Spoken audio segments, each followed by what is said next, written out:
Perlawanan kaum ulama Wujudiyah berlanjut hingga datang fatwa dari Mufti Besar Mekah yang menyatakan keberatannya akan seorang wanita yang menjadi sultanah.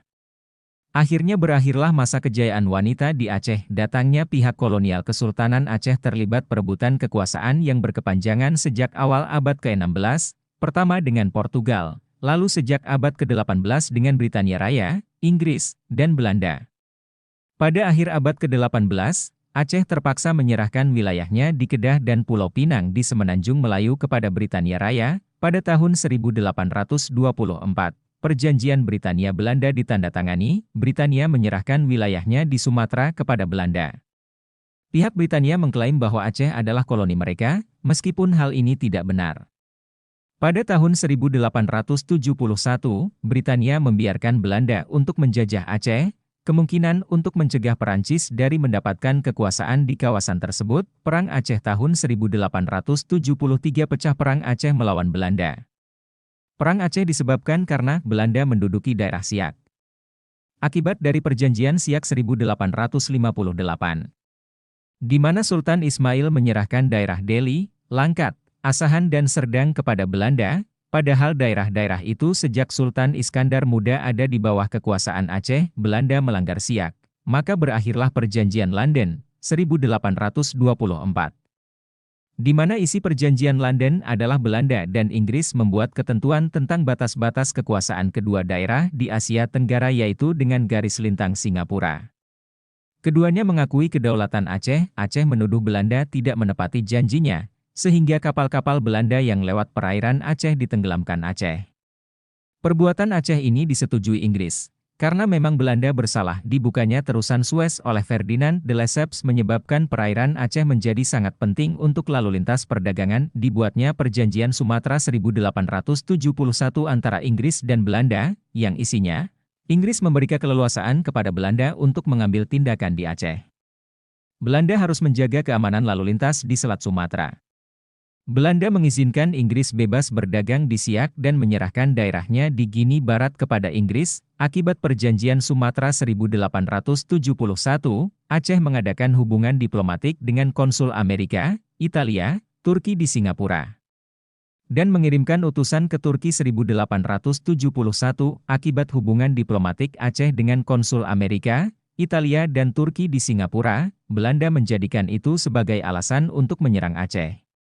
Wakil Presiden Dewan Hindia Frederik Nicholas Nieuwenhuizen dengan 2 kapal perangnya datang ke Aceh dan meminta keterangan dari Sultan Majmud Shah tentang apa yang sudah dibicarakan di Singapura itu, tetapi Sultan Majmud menolak untuk memberikan keterangan. Belanda menyatakan perang terhadap Aceh pada 26 Maret 1873 setelah melakukan beberapa ancaman diplomatik. Sebuah ekspedisi dengan 3.000 serdadu yang dipimpin Mayor Jenderal Johann Harmen Rudolf Kohler dikirimkan pada tahun 1874, namun dikalahkan tentara Aceh, di bawah pimpinan Panglima Polem dan Sultan Majmud Shah, yang telah memodernisasikan senjatanya. Kohler sendiri berhasil dibunuh pada tanggal 10 April 1873, ekspedisi kedua di bawah pimpinan Jenderal Jan van Swieten berhasil merebut Istana Sultan. Ketika Sultan Majmud Shah wafat pada tanggal 26 Januari 1874, digantikan oleh Tuanku Muhammad Dawood yang dinobatkan sebagai Sultan di Masjid Indragiri. Pada 13 Oktober 1880, pemerintah kolonial menyatakan bahwa perang telah berakhir.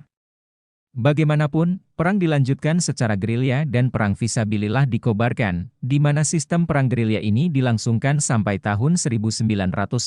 Pada masa perang dengan Belanda, Kesultanan Aceh sempat meminta bantuan kepada perwakilan Amerika Serikat di Singapura yang disinggahi Panglima Tibang Muhammad dalam perjalanannya menuju pelantikan Kaisar Napoleon III dari Perancis.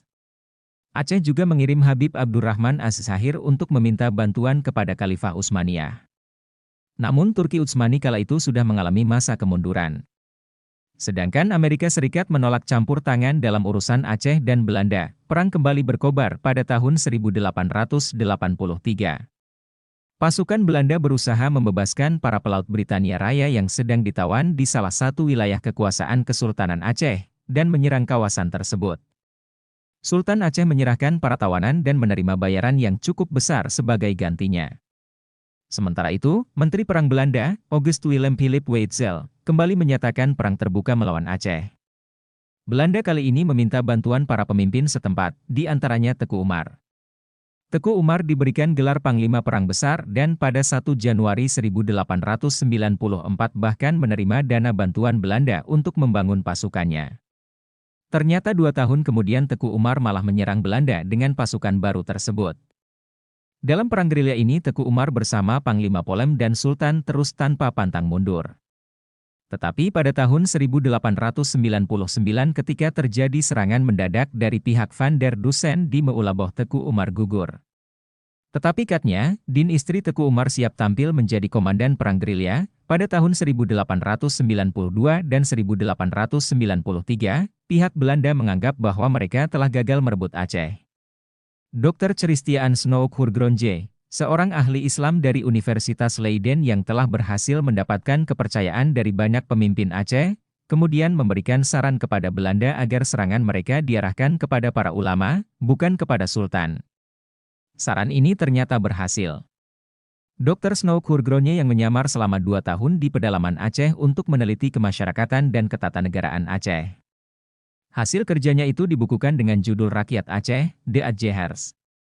Dalam buku itu disebutkan rahasia bagaimana untuk menaklukkan Aceh. Isi nasihat Snoek Hurgronje kepada gubernur militer Belanda yang bertugas di Aceh adalah mengesampingkan golongan Keumala, yaitu Sultan yang berkedudukan di Keumala, beserta pengikutnya, senantiasa menyerang dan menghantam kaum ulama, jangan mau berunding dengan para pimpinan gerilya. Mendirikan pangkalan tetap di Aceh Raya, menunjukkan niat baik Belanda kepada rakyat Aceh, dengan cara mendirikan langgar, masjid, memperbaiki jalan irigasi dan membantu pekerjaan sosial rakyat Aceh. Pada tahun 1898, Johannes Benedictus van Heutz dinyatakan sebagai gubernur Aceh pada 1898-1904. Kemudian Dr. Snoek Hurgronje diangkat sebagai penasehatnya, dan bersama letnanya, Hendrikus Colijn, kelak menjadi Perdana Menteri Belanda, merebut sebagian besar Aceh. Sultan M. Daud akhirnya menyerahkan diri kepada Belanda pada tahun 1903 setelah 2 istrinya, anak serta ibundanya terlebih dahulu ditangkap oleh Belanda. Kesultanan Aceh akhirnya jatuh seluruhnya pada tahun 1904. Istana Kesultanan Aceh kemudian diluluhlantakan dan diganti dengan bangunan baru yang sekarang dikenal dengan nama Pendopo Gubernur. Pada tahun tersebut, hampir seluruh Aceh telah direbut Belanda. Taktik perang gerilya Aceh ditiru oleh Van Heutz, di mana dibentuk pasukan Marechaussee yang dipimpin oleh Hans Christoffel dengan pasukan Colonemacanya yang telah mampu dan menguasai pegunungan-pegunungan, hutan-hutan rimba raya Aceh untuk mencari dan mengejar gerilyawan-gerilyawan Aceh. Taktik berikutnya yang dilakukan Belanda adalah dengan cara penculikan anggota keluarga gerilyawan Aceh. Misalnya Christoffel menculik Permaisuri Sultan dan Tengku Putro E. 1902. Van der Maten menawan putra Sultan Tuanku Ibrahim. Akibatnya, Sultan menyerah pada tanggal 5 Januari 1902 ke Sigli dan berdamai. Van der Maten dengan diam-diam menyergap Tangsel kembali. Panglima Polem dapat meloloskan diri, tetapi sebagai gantinya ditangkap putra Panglima Polem, Kat Poradeu, saudara perempuannya dan beberapa keluarga terdekatnya. Akibatnya Panglima Polem meletakkan senjata dan menyerah ke Loksemawe, 1903. Akibat Panglima Polem menyerah, banyak penghulu-penghulu rakyat yang menyerah mengikuti jejak Panglima Polem. Taktik selanjutnya, pembersihan dengan cara membunuh rakyat Aceh yang dilakukan di bawah pimpinan Van Dalen yang menggantikan Van Heutz. Seperti pembunuhan di Kutoreh, 14 Juni 1904, di mana 2.922 orang dibunuhnya, yang terdiri dari 1.773 laki-laki dan 1.149 perempuan. Taktik terakhir menangkap Katnya, Din istri Teku Umar yang masih melakukan perlawanan secara gerilya, di mana akhirnya Katnya, Din dapat ditangkap dan diasingkan ke Sumedang, Jawa Barat. Surat tanda penyerahan Van Heutz telah menciptakan surat pendek penyerahan yang harus ditandatangani oleh para pemimpin Aceh yang telah tertangkap dan menyerah, yang isinya, Raja Sultan mengakui daerahnya sebagai bagian dari daerah Hindia Belanda. Raja berjanji tidak akan mengadakan hubungan dengan kekuasaan di luar negeri. Berjanji akan mematuhi seluruh perintah-perintah yang ditetapkan Belanda. R.H. Saragih, J. Sirait, M. Simamora, Sejarah Nasional, 1987, bangkitnya nasionalisme sementara pada masa kekuasaan Belanda, bangsa Aceh mulai mengadakan kerjasama dengan wilayah-wilayah lain di Indonesia dan terlibat dalam berbagai gerakan nasionalis dan politik. Sarekat Islam, sebuah organisasi dagang Islam yang didirikan di Surakarta pada tahun 1912, tiba di Aceh pada sekitar tahun 1917. Ini kemudian diikuti organisasi sosial Muhammadiyah pada tahun 1923. Muhammadiyah membangun sebuah sekolah Islam di Kutaraja, kini bernama Banda Aceh, pada tahun 1929. Kemudian pada tahun 1939, Partai Indonesia Raya, Parindra, membuka cabangnya di Aceh, menjadi partai politik pertama di sana. Pada tahun yang sama, para ulama mendirikan PUSA, Persatuan Ulama Seluruh Aceh, sebuah organisasi anti-Belanda. Perang Dunia I Aceh kian hari kian terlibat dalam gerakan nasionalis Indonesia. Saat Volksraad, Parlemen, dibentuk, Teuku Nyak Arif terpilih sebagai wakil pertama dari Aceh. Nyak Arif lalu dilantik sebagai Gubernur Aceh oleh Gubernur Sumatera pertama, Moe Hamad Hasan.